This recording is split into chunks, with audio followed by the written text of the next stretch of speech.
சித்ரா பௌர்ணமி அன்னைக்கு இந்த ஒரு தவறை மட்டும் செஞ்சிடாதீங்க. வாழ்க்கையில நம்ம செய்யக்கூடிய கர்ம வினைகள் தான் நம்ம சொர்க்கத்துக்கு போகணுமா நரகத்துக்கு போகணுமான்னு முடிவு பண்ணும். இந்த ஒரு நல்ல நாளில் நம்ம விரதம் இருந்து சந்திரகுப்தனுக்கு வழிபாடு செய்யும் போது நம்மளுடைய பாவங்கள் எல்லாமே போகும் அப்படின்னு சொல்லுவாங்க. பிரியப்பட்ட இந்த சித்ரா பௌர்ணமி எப்போ வருது அப்படின்னா வெள்ளிக்கிழமை வர இருக்கு. சித்ரா பௌர்ணமி அப்படின்னா சித்திர மாதத்தில் வரும் முழு நிலவுன்னு சொல்லுவாங்க. இந்த நல்ல நாளில் யமதர்மனோட கணக்கு பிள்ளையாக இருக்கிற சித்திரகுப்தரை வழிபடுறதுனால நமக்கு பாவ விமோசனம் கிடைக்குன்னு சொல்கிறாங்க. புராணங்களின் அடிப்படையில் ஒரு நாள் கைலாயத்தில் பார்வதி தேவி பொழுதுபோக்குக்காக ஒரு அழகிய ஆண் குழந்தைய ஓவியமாக வரைஞ்சிருப்பாங்க. அந்த ஓவியம் உயிரோடு இருக்கிற மாதிரி பிரகாசிக்கும். அந்த சமயத்தில் அங்கே சிவபெருமான் அந்த ஓவியத்தை பார்த்து ரொம்ப சந்தோஷமாக இருந்திருப்பார். அவருக்கு உடனே ஒரு நினைவு வந்திருக்கும். உலக உயிர்களோட ஆயுள் முடிவை நிர்ணயித்து அவங்களோட கர்மத்துக்கு ஏற்ப தீர்ப்பு வழங்கும் யமதர்மன் அவருக்கு வேலை சுமை அதிகமாக இருக்கனால எனக்கு ஒரு உதவியாளர் வேணும் அப்படின்னு சிவனை வேண்டிட்டு இருப்பார். அந்த வேண்டுதலை நிறைவேற்றும் தருணம் தான் அது. சிவபெருமான் பார்வதி வரைந்த ஓவியத்தை கையில் எடுப்பார். தன் பிராணவாயுவை அதில் ஊதியிருப்பார். அடுத்த நொடியில் ஓவியம் உயிர் பெற்றிருக்கும். சிவசக்தியோட அம்சமாக உயிர் பெற்ற அந்த தெய்வீக உருவம் தான் சித்திரகுப்தன் அப்படின்னு பெயர் பெற்றிருக்கு. சித்து அப்படின்னா மனம்னு பொருள், குப்தம் அப்படின்னா மறைவுன்னு அர்த்தம்.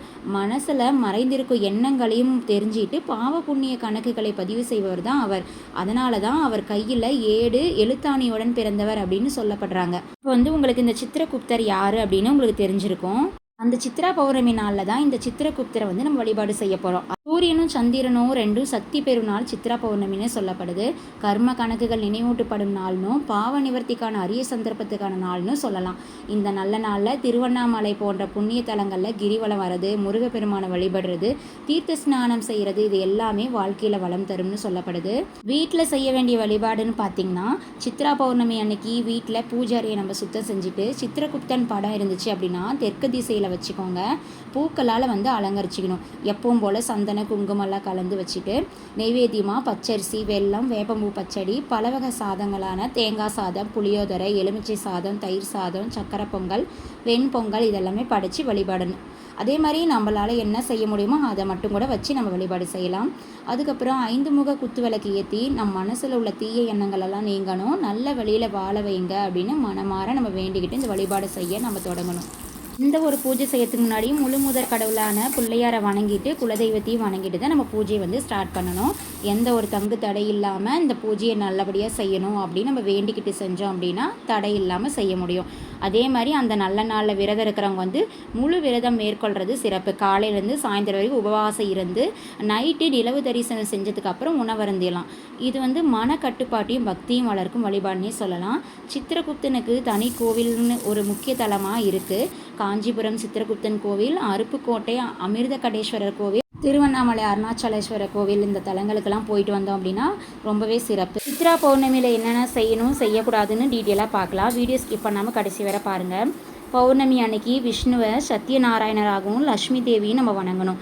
சந்திரனுக்கு ஆரோக்கியம் கொடுக்கணும்னு சொல்லுவாங்க. அதாவது தண்ணி ஊற்றி வணங்கணும். இந்த நாளில் தெய்வீக சக்திகள் அதிகமாக இருக்குன்னே சொல்லப்படுது. அதனால் வாழ்க்கையில் நல்ல ஆற்றல் பெருகும். பௌர்ணமி அன்னைக்கு கோயிலுக்கு போயிட்டு நம்ம வழிபடுறதுனால நிறைய நன்மைகள் கிடைக்கும். தானம் செய்கிறது, புனித நதிகளை நீராடுறது ரொம்பவே நல்லது. நம்ம குடும்பத்துக்கும் நல்லது நடக்கும். இதனால் மகிழ்ச்சி, வளம் எல்லாமே பெருகும். மாதந்தோறும் வரக்கூடிய ஒவ்வொரு பௌர்ணமிக்கும் நம்ம சக்தி நாராயண பூஜை பண்ணுவோம் இல்லையா, அதே மாதிரி இந்த டைமும் பௌர்ணமிக்கு நம்ம அந்த பூஜை பண்ணலாம். அதே மாதிரி சிவன், முருகன் எல்லாருமே வழிபடலாம். அதே மாதிரி சித்திரகுப்தரையும் நம்ம சேர்த்து வழிபாடு செய்யணும். இந்த விரதத்தை யார் வேணாலும் கடைபிடிக்கலாம். முழு நேரம் எதுவுமே சாப்பிடாம தண்ணி மட்டும் குடிச்சிட்டு விரதம் இருக்குன்னு நினைக்கிறவங்க விரதம் இருக்கலாம். முடியாதவங்க பால் பழங்கள் சாப்பிட்டு கூட விரதம் இருக்கலாம். அவங்களால என்ன முடியுமோ அது மாதிரி விரதம் இருந்து வழிபாடு செய்யலாம். சித்ரா பௌர்ணமி அன்னைக்கு செய்யக்கூடாதவை என்னன்னு பார்த்தீங்கன்னா அசைவ உணவுகள் எதுவுமே சாப்பிடக்கூடாது. தாமச உணவுகள்னு சொல்லுவாங்க இல்லையா, பூண்டு அதெல்லாம் சேர்த்திக்கூடாது சமையலில். அப்புறம் மது அருந்துதல், கடுமையான வார்த்தைகளை பேசுறது, கோவப்படுறது, இந்த மாதிரி எதிர்மறை எண்ணங்கள் எதுவுமே இருக்கக்கூடாது. இதெல்லாமே தவிர்த்துக்கணும். அப்புறம் முடி வெட்டுறது, நகம் வெட்டுறது, கடன் வாங்குறதும் சரி கடன் கொடுக்கறதும் சரி, இந்த மாதிரி இந்த நல்ல நாளில் எதுவுமே செய்யக்கூடாது.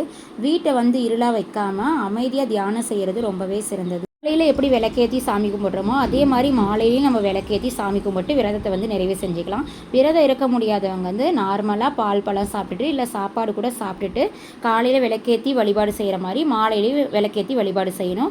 பக்கத்தில் இருக்க சிவன் கோயிலில் முருகன் கோயிலில் போயிட்டு நம்ம தரிசனம் செஞ்சுட்டு வரலாம். நம்மளால் என்ன செய்ய முடியுமோ அந்த நெய்வேத்தியம் மட்டும் செஞ்சு சாமிக்கு வந்து படைக்கலாம். சக்கரை பொங்கல் இல்லைன்னா வெண்பொங்கல் அப்படி இல்லைன்னா பாயாசம் இந்த மாதிரி ஏதாவது செஞ்சு நம்ம வந்து சாமிக்கு வந்து படைக்கலாம். விரதத்தை நம்ம கடைபிடிக்கிறதுனால நமக்கு என்னென்ன பலன்கள் கிடைக்குது பார்த்திங்கன்னா, மன அமைதி, செல்வ வளம் பெறுகிறது, லக்ஷ்மி கடாட்சம், பாவங்கள் நீங்கிறது, தம்பதிகளுக்கு மாங்கல்ய பலம் அதிகரிக்கிறது, இந்த மாதிரி நற்பலன்கள் எல்லாமே கிடைக்கும். கிரிவலம் போயிட்டு வந்தோம் அப்படின்னா ரொம்பவே சிறப்பு. சந்திரன் வழிபாடு செய்கிறது இந்த மாதிரி எல்லாமே நமக்கு நல்லது தரக்கூடியது தான். முக்கியமாக இந்த நல்ல நாளில் வந்து சிவபெருமான், அம்மன், சத்தியநாராயண வழிபாடு செய்கிறது மூலயமா செல்வ வளம் பணவரவு எல்லாமே அதிகரிக்கும். முழு நிலவு தினத்தில் விரதம் இருக்கிறது முற்பிறவி பாவங்களை வந்து போக்கி புண்ணியத்தை சேர்க்கும் அப்படின்னு நம்பப்படுது. மன அமைதி கண்டிப்பாக கிடைக்கும். சந்திரனோட பிரகாசமான ஒளி ஆற்றல் மன அழுத்தத்தை குறைச்சி நம்மளோட மனசை வந்து அமைதிப்படுத்தும். இந்த சித்ரா பௌர்ணமி இரவில் நில ஒளியில் தியானம் செஞ்சோம் அப்படின்னா நோய்கள் நீங்கும்னு சொல்லப்படுறாங்க. உடல் வந்து நலம் பெறும். இது வந்து நல்ல நாளில் சிவபெருமானுடைய மந்திரத்தை வந்து சொல்லி வழிபடலாம். அப்படி இல்லைன்னா சிவபுராணம் பாராயணம் செய்யலாம். இல்லை ஓம் நம சிவாயங்கிற மந்திரத்தை வந்து நாள் ஃபுல்லாக சொல்லிட்டு இருந்தாலே கூட போதும். அதுக்கப்புறம் முடிஞ்சால் சித்திரகுப்தரோட உருவத்தை நம்ம வரைஞ்சிட்டு நம்ம செஞ்ச பாவங்கள்லேருந்து விடுபடணும் அப்படின்னு மன்னிப்பு கேட்டு அவரோட அருளை வந்து நம்ம பெறலாம். அதுக்கப்புறம் விஷ்ணுவுக்கு துளசினா ரொம்ப பிடிக்கும் இல்லையா, அதனால் பௌர்ணமி அன்னைக்கு துளசி இலையை வந்து நம்ம பறிக்கக்கூடாது. அப்படி பறித்தோன்னா அது பாவம்னு சொல்கிறாங்க. அன்றைய நாளோட புனிதத்திற்கு எதிரான செயல்னே சொல்லப்படுது. முக்கியமாக முன்ன சொன்ன மாதிரி தான் நகம் வெட்டுறது, முடி வெட்டுறது இந்த மாதிரி எதுவுமே செய்யக்கூடாது. இப்படி செஞ்சோன்னா வீட்டில் வந்து வறுமை வரும். ஆண்கள், பெண்கள், திருமணம் ஆகாத பெண்கள் அப்படின்னு எல்லாருமே இதை வந்து தவிர்க்கணும். முக்கியமாக இந்த நல்ல நாளில் வந்து தானம் செய்கிறது ரொம்பவே சிறப்பை கொடுக்கும். நம்மளால் முடிஞ்சதை வந்து தானம் கொடுக்கலாம். முடிஞ்ச வரைக்கும் ஒரு வேளை சாப்பாடு அப்படி இல்லைன்னா ட்ரெஸ்ஸு எது நம்மளால் முடியுமோ அந்த அளவுக்கு நம்ம வந்து கொடுக்கலாம். பௌர்ணமி அன்னைக்கு பூஜை செய்கிறதுக்கு முந்தின நாளே நம்ம வீட்டெல்லாம் சுத்தம் பண்ணிவிட்டு எல்லாமே வீட்டை மாப் பண்ணி க்ளீன் பண்ணி வச்சுருக்கணும். அடுத்த நாள் வந்து எதுவுமே செய்யக்கூடாது.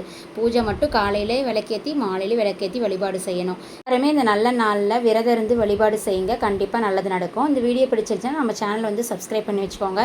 இந்த மாதிரி மோர் வீடியோஸ் வேணும்னா சேனல் லைக் பண்ணிவிட்டு ஃப்ரெண்ட்ஸ் எல்லாருக்கும் ஷேர் பண்ணுங்கள். இன்னும் இதே மாதிரி ஒரு நல்ல வீடியோவில் சந்திப்போம். பாய். Thanks for watching.